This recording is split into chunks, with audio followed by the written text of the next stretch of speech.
आप देख रहे हैं Roshan Pakistan news. The competencies have gone far beyond education. Society is in a crisis. Earth is in a crisis itself. There is global warming.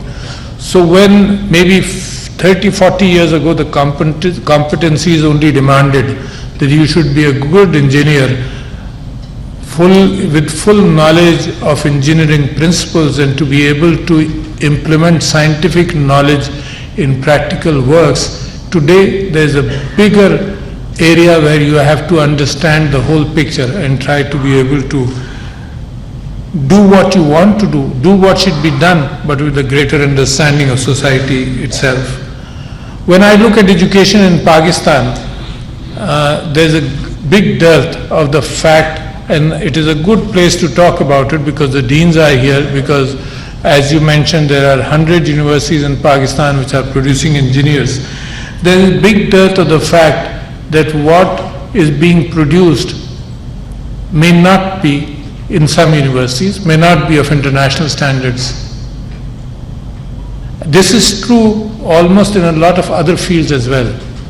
And the result is, for example, in software technology, the engineers we produce, we produce 26,000 and only 6,000 of them get jobs, while 20,000 of them do not fit into the market or the demands of the market. So therefore, I believe all the deans sitting here, I must urge you to understand the market, to be in communication with the industries in Pakistan and in the world. So therefore, when you produce a graduate, he should be abreast in knowledge and understanding of what is required as far as engineering is concerned. That is one.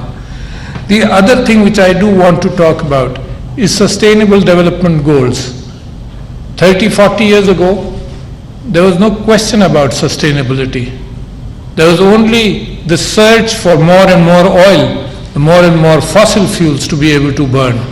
There was no understanding of what the earth was going through. Today, in almost every area, we are talking about sustainable development goals. And there are a number of goals, I forget the number, which relate to engineering and the fact that whatever you do has an effect on society.